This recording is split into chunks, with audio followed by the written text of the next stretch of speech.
Let's have a conversation around some of the criteria that we have with our agency when we look to partner with new brands. Some of the red flags that we see brands having that turn us off working with a brand, and kind of why those reasons and why we stick to those things. So like, what would you say as a team, this hasn't always been the case, I bet, but what would you say as a team Brick we look for in an ideal prospect that we want to start working with? Yeah, great question. I think biggest things for me are a lot of things. I just getting back to like when we started, and I think a lot of agencies get into just saying yes to everyone. And then you realize like we should probably have a niche. And I think we've definitely come a long way there, but you see a lot of agencies just continue to say yes to everyone and pull on every client, and they have these rough relationships. So I think it's really important to know who kind of you're looking to work with and what that client looks like, and vice versa, what they are expecting from an advertising agency. I think when it comes to things that we like to look for, I like to look for, first, like just a solid quality product. Good customer service is always great. So we know that kind of they're going to handle things. We amplify ads. If there's any sort of issues, customer service is dialed in. Also, just with that, fulfillment and how they're kind of sending out products. Are they able to have quick turnaround times? Do they know how to do kind of proper forecasting? And do they have kind of good expectations set in place there? A lot of stuff with us too, just will they communicate openly with us? We can get into red flags a bit later, but all sorts of things around just communication and expectations up front, and then ongoing with the relationship. What else do we have? I think ambition and growth is always a huge one. And it's not as fun for us to work with a brand that's just like content with where they're at, and then just, ad spend, let's just keep it the same, even though we might see opportunities for growth, but they don't really want to grow and expand their company for whatever reason it might be. Sometimes it's just the brand owner might have some self-limiting beliefs, even that I think we've seen that a few times in the past too. So people that really want to grow, they're open, I'd say open and willing to test out new ideas. What else? Anything you can riff off of? I think like a lot of agencies have like ICPs, right? Their ideal client profile. And that's typically quite like metric driven. So it's like they must be spending X, they must be like generating Y, and they must be kind of wanting to achieve Z. So I think there's that level of an ICP, and I think that's important for sure to determine what sort of brands you're able to achieve results for. But then I think there's like the other side, which only comes once you've had conversations with brands. And I think a huge part for us is culture. So like, what are the people behind the brand like? Are they like nice people? Fundamentally, are they nice people? Because we end up talking a lot with them. So we want this partnership to not only be like fruitful and we'll be able to hit their goals. We want it to be like a fun partnership that we don't dread having those calls with, and we kind of have mutual respect. So I think that's something which I understand trust is built over time, but from like the first impressions, you get a pretty good understanding of, are we a good culture fit? And if we're not, if it's not right away, it's probably not going to be a good fit. And I think we all have a good gut instinct of what that looks like. Yeah, I think ambition and growth ambitions is really important, and their expectations. So like, do they have realistic expectations of what we can do as a team? So can we look at what they're doing now, and can we look at what they're looking to achieve, and do we feel like we're the team to get them there? And if that's the case, great, that's like a big tick. So yeah, I would say besides like red flags, definitely culture fit is really important. Can we achieve their goals? Do they have a good product that provides like a genuine solution to people's problems? And are they willing to think outside the box and take on our expertise? So like, they're employing us as a team of experts, right? Do they want us to do it their way, or are they willing to let us kind of have creative freedom and come up with new ideas to help them achieve their goal in the most kind of profitable and streamlined way as possible? So I would say that. So in terms of what we look for in a brand, that's that. But what sort of like glaring red flags have you noticed previously, or do you see on an ongoing basis that are like, maybe we shouldn't partner with this brand? What are like the top three, would you say? Yeah, and I think it's funny because I think a lot of brands have had bad experiences with agencies, but on the same time, you talk to a lot of agencies that have had nightmare experiences with brands. I think for us, one of them, just touching on that whole relationship thing, is you might have seen like, oh, they've worked with 6 agencies in the past or 7 agencies in the past, and it's been just so many, or they're like, we've jumped from this one to this one and it didn't work out because of this or this, and that was in the last like 3 months. They've been through multiple agencies. Like, that sort of thing is usually a pretty big red flag. One of our big principles is and values is extreme ownership, and just like really just owning the results, and really taking ownership for the success of everything that kind of you're doing and what you have to do it. And I think some brands kind of really throw blame at agencies really easily. And maybe like they, again, didn't communicate well up front. They didn't set expectations up front. Maybe they didn't find the right agency, but I don't think you consistently can find like the wrong agency 6 times in a row. Like it's just, there's a lot of agencies out there, but do some due diligence for sure. But I think that's one of the things that I see that like, okay. We had a kind of an interesting relationship with the brand once, and we were doing really good for them, but the guy was he just kept speaking to us a certain way. And I know we kind of had like a one-off call with him. And I was like, what do you think about agencies? And he just said, I freaking hate agencies. And I kind of knew right away, like, all right, we probably need to end things. Like it's just, you have that expectation going into working with a new agency, like it's just not going to work. So yes, things like could have gone wrong with an agency. I'm not saying all agencies are perfect. There are agencies out there that aren't great, but at the same time, like do your due diligence, working with them, have pretty proper expectations, be open with communication, and look at them more as a partner than a contractor type of thing, and that you're just demanding and bossing around, because I think that can get to be kind of a red flag and kind of a gray area with a lot of relationships. Other red flags, I think there's some brands, I think, again, like you touched on expectations, there's some brands we'll meet with and we see their numbers and they're like, yeah, we want to 10x this year. And, I'm like, okay, that's very bold. Can you support that with customer service? Can you support that with like a product pipeline? Do you have new SKUs coming out for that? Or what's the strategy to get there? And they're just throwing all of that on us. Like, yeah, you guys figure that out. And it's like, well, the agency can help amplify things, but we can't come up with your new products and help figure out all of the logistics of it. So again, it's looking at it as a partnership. That can be a big part of it too, though. Just huge expectations thrown onto an agency and maybe not properly communicated up front.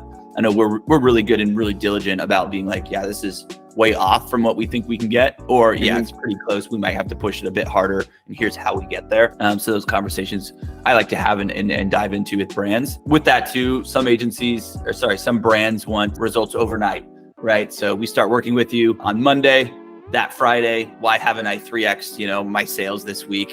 It's like, we just started. So you have to kind of be a little bit, patient, I guess, with an agency up front. Yeah. We like to have immediate results as fast as we can. There's a lot of research and kind of due diligence we do up front, but it does take some time. We do have to look at what's going on in the account. We have to slowly kind of roll things out, or we can try to like push really hard and things might break. And that first week sometimes can be a little messy because we're just testing aggressively to get to where you want to be. So really just being patient up front can be nice, but yeah, if it's 90 days in, and you're still not seeing any sort of strides, then yeah, okay, let's have that conversation and we can kind of adjust and be open about what we're seeing there. I think it's up to the agency to really reiterate the expectations from day one and what those expectations are in terms of like realistic timeframes and when we can achieve results. So don't set the expectation that things are going to happen overnight, because in most cases they're genuinely not, because most brands come to you because they want something changed quite drastically or some quite big improvements to be made. So there's going to have to be some foundational changes made in order for those things to happen. I think your point earlier with like, don't put too much pressure on your agency, I agree with that. But I also think you are employing an agency, so by all means have high expectations of them.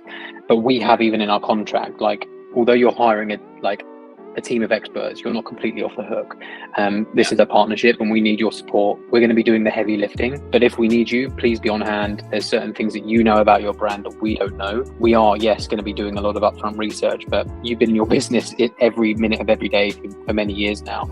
So there's a lot of nuances that we need support with. Simple things such as account payment methods being detached from your kind of Facebook account. If that happens, we need immediately rectified. So just be on hand when we need it. And also, I think tying it back to seeing this as a partnership, if you're having a couple of down days, don't use that as an excuse to attack the agency. See what there is that you can do to support, especially if you found a partnership that has historically been really good. Be there to support them if they need it and offer a helping hand if they need it. But your agency should ultimately be coming to you proactively with solutions to problems that they're having or if any poor results. So yeah, and I think kind of summarizing this whole conversation, I think like the whole angle of agencies being picky with who they work with can also rub brand owners up the wrong way.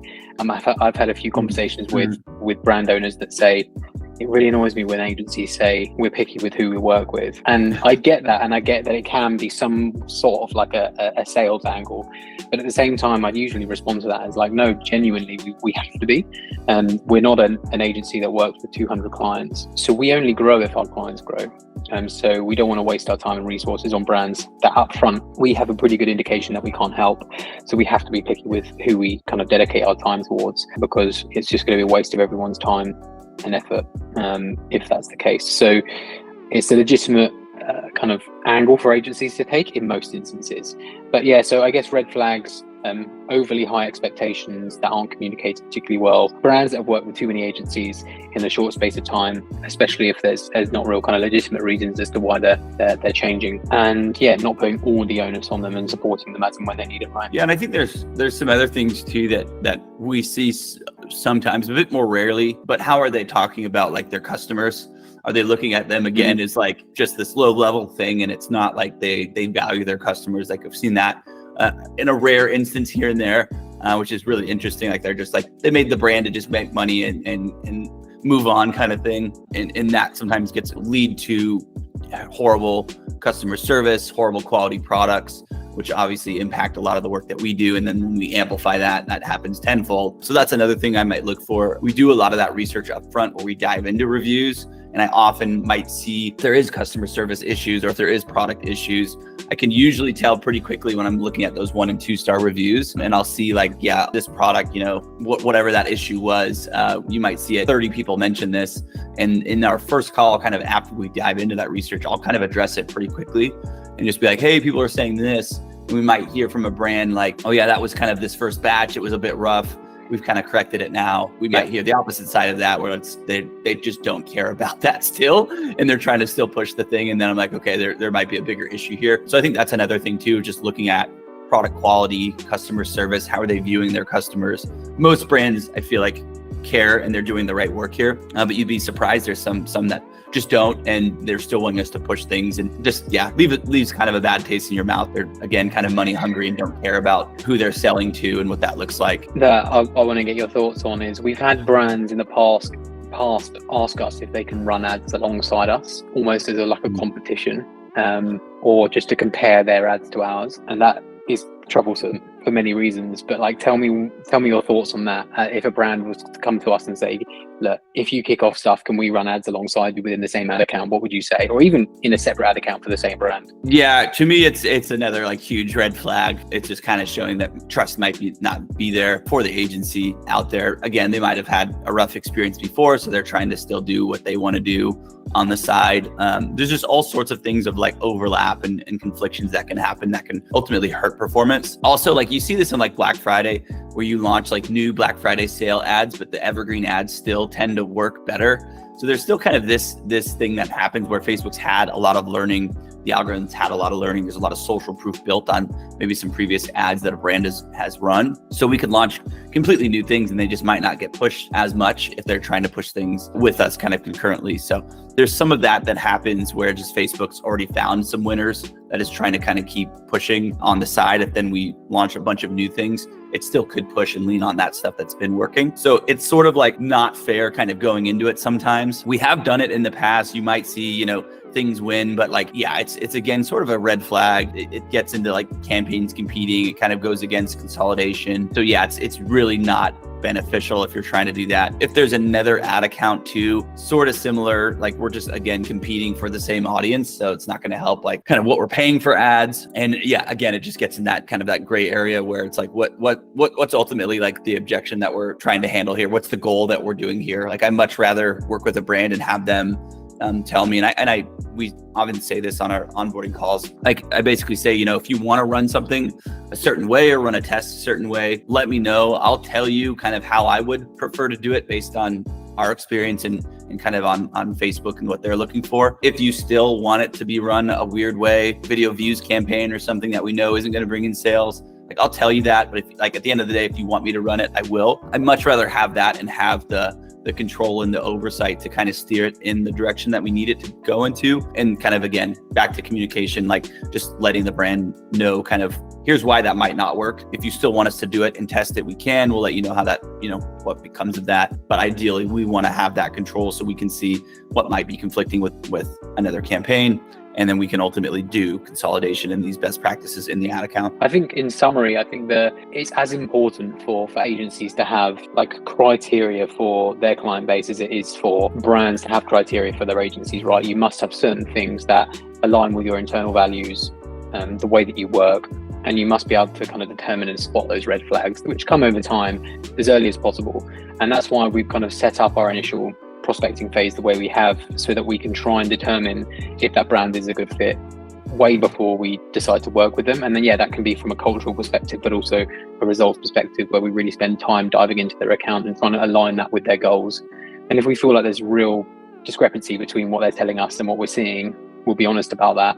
And if we can't help them, we'll do our best to provide value and point them in the right direction. But we've got to determine all of that, and we realize further down the line that maybe it's not a good fit. Thankfully, it doesn't happen to us all too often, but I think setting very realistic and honest expectations, both sides, about service deliverables and the results that can be achieved, so that it's not going to come and bite you in the arse a week, 2 weeks down the line, and then doing your best to preempt any of those awkward conversations and figuring out who you want to have on your roster, because it's going to be better for both sides, as early as possible before you commence working with them. Don't just work with any Tom, Dick and Harry because it's new cash flow or because you want to build up your revenue or your client roster. It's just only going to annoy everyone and be frustrating for everyone. But what else would you add? Anything in particular? Yeah, I guess like the micromanage part too comes to mind. So I think that's another thing to look out for. Like, your agency should be an expert kind of in their field. So ideally, there should be a lot of trust there. And